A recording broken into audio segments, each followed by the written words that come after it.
Acadia National Park, coming up on NP₃. Hi there, welcome to the latest episode of NP₃. Today I'm going to be giving my overview of Acadia National Park. Acadia is a place that I visited in October of 2013, so it's been just over 2 years since I visited there. And my wife and I spent 3 days and 2 nights there on our honeymoon. So it's a special park for us. And it's another one of those parks that's so varied and interesting between mountain areas, the rocky summit of Cadillac Mountain and the forests around Jordan Pond, to some really rugged and beautiful coastal areas. So it's just really a amazing and fun park to explore. So before we get too in-depth into it, some background about the park. Acadia was founded as a national monument in 1916 and then as upgraded to national park status in 1919 when it was called Lafayette National Park. Then in 1929 they changed the name from Lafayette National Park to Acadia National Park in honor of the Acadia culture, people who came of French descent into that part of New England, Maine, New Brunswick, that area, and then ended up moving down to New Orleans. And so the French heritage that's in New Orleans is all related into the Acadia people that were the namesake or Acadia National Park is their namesake. It occupies much of Mount Desert Island, which is in the sort of the south coast of Maine. And there's a couple of other smaller islands around that are part of the national park. And then there's also a tiny bit of mainland that's part of the national park. But most of it is on Mount Desert Island. And then it's one of these areas where sort of half of the island is national park and half of the island is private land. There's a couple of towns. The most notable of the towns is Bar Harbor, Maine. So it's kind of this mixing of park area and then privately owned communities and sort of regular areas. It's kind of nice because then there's all the amenities that you'd have with a town right nearby in terms of restaurants and hotels and bed and breakfasts and different forms of lodging and that sort of thing. So as a visitor, there's a lot to choose from in terms of places to stay and places to eat and those sorts of things. And then historically, the Rockefellers played, as they have with a number of national parks, an important role in developing that and building. There's 50 miles of carriage roads throughout the park, and especially more in the eastern sort of side of the island. And the carriage roads now, they're gravel roads, and so they're great for hiking and very level and doable as walking trails, and lots of bridges, stone bridges that are very beautiful, and so those make great photographic subjects themselves. So that's a really great way to get around the park. And then there's also, aside from different sort of state highways and public highways that go around the park, there's also a 27-mile park loop road, and that is only park, and so it's gets you up towards where you go up to Cadillac Mountain and to some of the trailheads, and it's very beautiful, 27-mile drive. When I was at the park, again, this was just over 2 years ago, and this is when there was the big government shutdown. So that made things a little more interesting for us in terms of, and by interesting I mean difficult, in terms of accessing the different parts of the park and the public highways through the area. They couldn't close because that's the lifeblood for those communities around there, but the park loop road was closed, and some of the spur roads that are park only roads that go to various important sites within the park were closed. So we'd end up having to park, instead of driving right up to for instance Cadillac Mountain, instead of driving right up to the top of Cadillac Mountain, we had to park on the side of one of the roads and hike up the ladder trail to get up there, which is a great hike, but it's also much more difficult to do that instead of driving right up. But fortunately for us, if we had been going to some other parks when the government was shut down, we would have been out of luck. But with Acadia, because it's this mix of public lands and private lands, they can't just close it off. the same way. So we were still able to see most of what we wanted to see and get a really good feel for the park, but it was a little bit different experience for us. So as I said, there's several towns that are also on Mount Desert Island. The largest is Bar Harbor. That's the area, whether they're right in Bar Harbor or nearby, that's where most of the lodging is. And it's, it's one of these towns that it's nice. It's very, tourist centric. So it's got, your t-shirt shops and your, this kind of restaurants and things that you see in any town, lots of, if you have a small town that's just outside of the park where the park becomes the foundation of their local economy, you get these kind of shops, and you've seen them, so I don't have to explain what that's like. But it's nice, and it's a good place to stay. It's a nice place to come back to in the evening, and there's lots to eat and see and do there. So my wife and I stayed in a little bed and breakfast over in Bass Harbor, which is basically clear the other side of the island. And so I'll talk a little bit more about Bass Harbor and the Lighthouse later. But for us, the real advantage was we weren't real far. I mean, there was a restaurant nearby and a couple things here and there, but pretty small area. But it's just very quiet and peaceful, and it's more the sort of park experience that we were looking for. And then it would take maybe 40 minutes to get over to Bar Harbor if we wanted to eat there or do any of that stuff. But it was kind of this quiet getaway from the bustle of Bar Harbor. So then getting into seeing the park, as I said, there's just sort of three different ecosystems, if you will, or types of landscapes you'll find. And the first one I'll talk about is Cadillac Mountain, and so this mountaintop area. And depending on the season, Cadillac Mountain is the first place in the continental United States to see the sun each day. And I think it's maybe 1,500 feet. So obviously the park goes right down to the shoreline. So elevation changes within the park from 1,500 feet down to sea level. And the top section of Cadillac Mountain is this bald, rocky, cracked, rocky surface. And it has these panoramic views of the park and the ocean and back to Bar Harbor. And so just these beautiful views. It's a great place to go. It's very famous to go up there at sunrise. Sort of the standout feature right up there again is this bald, rocky, I don't want to say soil, this bald, rocky surface. And as a photographer, that surface is sort of what makes your foregrounds. It's it's easy to walk around on a little bit and find sort of interesting grooves that you can use as leading lines to draw the eye into the picture. And it's just a real interesting texture, and so that makes a real nice foreground for these panoramic images, whether they're literally panoramic shaped or just sort of wide angle images.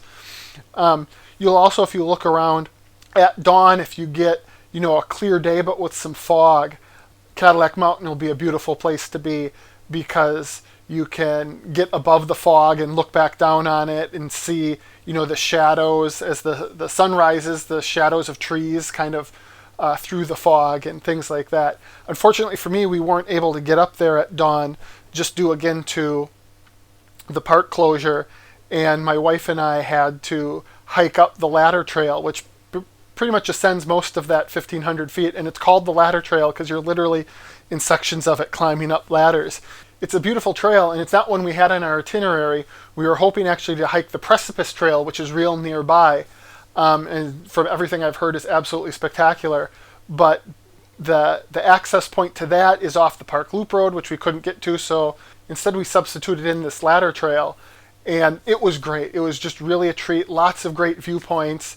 It was hard work getting up there, but really that was a great experience as well. And so we timed that more for late afternoon, early evening. It was long enough that we couldn't stay up quite exactly for sunset because we had to be down at least close to. We had to leave with plenty of time to get back down before dark. But so that's an area with great hiking because of the elevation change. There's lots of places you can go, or several hikes you can do with these panoramic views, and then also the photography there.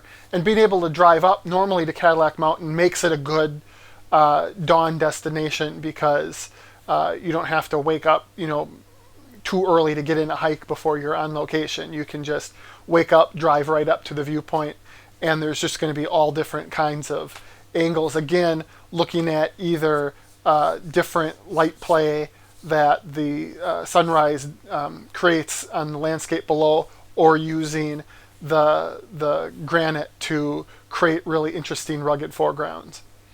The second area of the park is, most of the landscape is wooded, and then there's a few lakes interior. The most famous of these is Jordan Pond.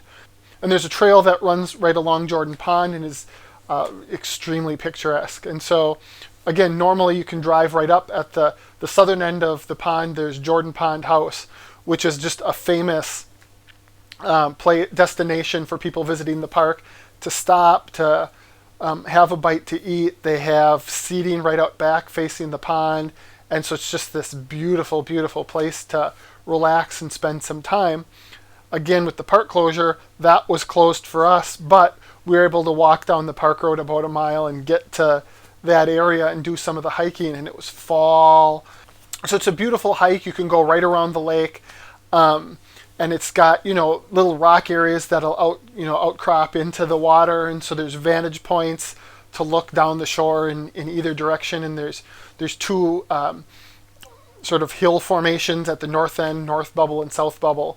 And so those make for interesting backdrops, and there it's trying to find interesting reflections or different ways to use the rockiness of the shore. There's lots of areas where there's just sort of rocks piled in, and you can stand and use those as foregrounds with some of the reeds or things that are along the shore, and just extremely peaceful and beautiful. And it's very level. Obviously, you're walking right along the shore, so there's not going to be a huge amount of elevation change to walk right around there. And it's sort of manageable distance, and just it's a very popular area, but great place to get to, sort of early in the day, because again, you can drive right up to Jordan Pond House, and easy accessibility, so you could beat people. What a morning.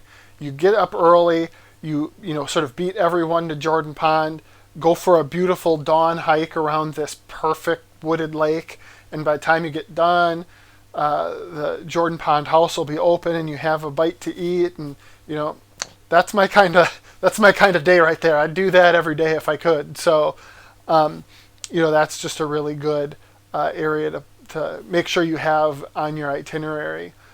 And again, I talk about this a lot, but so much of photography is foregrounds. It's not just standing there at standing height, eye level, and shooting a shot, but in each of these areas, whether it's the granite rocks on Cadillac Mountain, or the rocky shore around Jordan Pond, or the cliff and the rocks that I'll talk about later for Bass Harbor. That's really one of the things that makes these areas unique. And so by finding, just that little extra effort to, step just off the trail, and I don't mean like, there's some areas that are sensitive ecological areas where you shouldn't step off the trail, but you're somewhere around like Jordan Pond, it's okay to step just off the trail and find this outcrop of rocks, or find this area of stones in the water that can help create an interesting foreground. And instead of just standing and shooting, if you crouch down and find a different way to bring those foregrounds in, you're gonna make for a lot more interesting photos. The backgrounds take care of themselves in a beautiful place like this, but it's particularly finding that foreground and how to compose with the foregrounds that can take the photos up to the next level. That brings us right to Bass Harbor, which is just about a mile from, there's a town of Bass Harbor, and then the actual harbor itself. At the southern tip of Bass Harbor Head there's the famous Bass Harbor Lighthouse. And so that was a place that I'm going to go into in my next video in detail, my favorite photo from Acadia National Park, which is of the Bass Harbor Light. But without stepping on the toes of that video too much, that's the area. Again, you can drive right up to the lighthouse, and there's a trail that takes you east around and has a beautiful overlook of the rocky shore and the lighthouse, but then you can just climb down onto the rocks just a little bit and you get a better angle back at the lighthouse. And that's another one, being aware of the tide charts, because the sort of photos that you're going to want to take there at low tide are going to vary a little bit from the types of photos you're going to want to take at high tide. Because as the tide goes out, it'll open up some extra areas of shore that you'll want to take into account. And then if you go a little bit around to the west, there is also a way to get down to the shore just west of the lighthouse. And so you have photo opportunities looking either direction, and it's a great place to go either sunrise or sunset, do some planning and see that. But again, just beautiful. And again, it's something I'll go a little bit more in depth into in my next video. So those are the big three types of areas, but there's so much more to see. But areas that have a lot in common with those three that I've mentioned. So there's Eagle Lake, and you can go, there's Carriage Road, some trails, but then one of the carriage roads encircles that. So a lot of what you would think to do at Jordan Pond, you can apply to an area like Eagle Lake. Or if you get to any other exposed shoreline areas, they might not have the lighthouse like Bass Harbor has, but they're just as beautiful in their own right. So you can use some of those techniques both from the pond and from the lighthouse, looking for the shorelines, thinking about the tides, and building images around that. But I mean, it's just you can't go wrong. Any trail you take, any carriage road you drive down, you're going to find something new and beautiful to experience and photograph. So it was a great 3 days. It's definitely on my list of places to return to. It's just really a beautiful asset to the national park system. And it's nice there's not as many on the East Coast. In fact, Acadia is the first East Coast park. So it's nice for people who are a little farther east to have something it's different from the Western parks. It's not, you're talking 1,500 feet of elevation change instead of, 5,000, 10,000 feet of elevation change in some of the Western parks. But that's not meant to make it seem worse, because it isn't. It's just as beautiful as any of the other national parks, and really presents something different. In fact, for me, being a Midwesterner, it's very familiar to some of the Great Lakes landscapes. A lot of people, when they see my Bass Harbor Light photograph, they ask if it's Split Rock, which is on the north shore of Lake Superior in Minnesota. Similar, a lot of those Great Lakes lighthouses are all based off the similar designs and similar looks. So it's just a very appealing place, and one that I'm going to recommend visiting every park that I do an overview on. So I guess get used to me finishing up videos by saying it's one that I recommend, but it's true. This is put it on your list. It's an above average national park. It's really, really a beautiful place. I'm going to wrap it up there. I hope you liked the video. If there's anything that I missed, if you've been to Acadia and there's things that I'm not covering or that I missed from my visit to the national park, feel free to add your own recommendations into the comments below. If you'd like to see more videos like this, make sure to subscribe. Actually, coming up, I am going to do the deep dive into my Bass Harbor Lighthouse photo, which you can see right behind me, and I'll put a picture of the whole thing up on the screen right now. But I do have something kind of special coming up for the next couple of videos, so I'm going to keep that a little bit of surprise, but it's going to be a lot of fun. And if you want to make sure you see that, subscribe to this channel, and you'll get those videos as soon as they launch. And until then, thanks so much for taking the time to watch this video, and have a great day.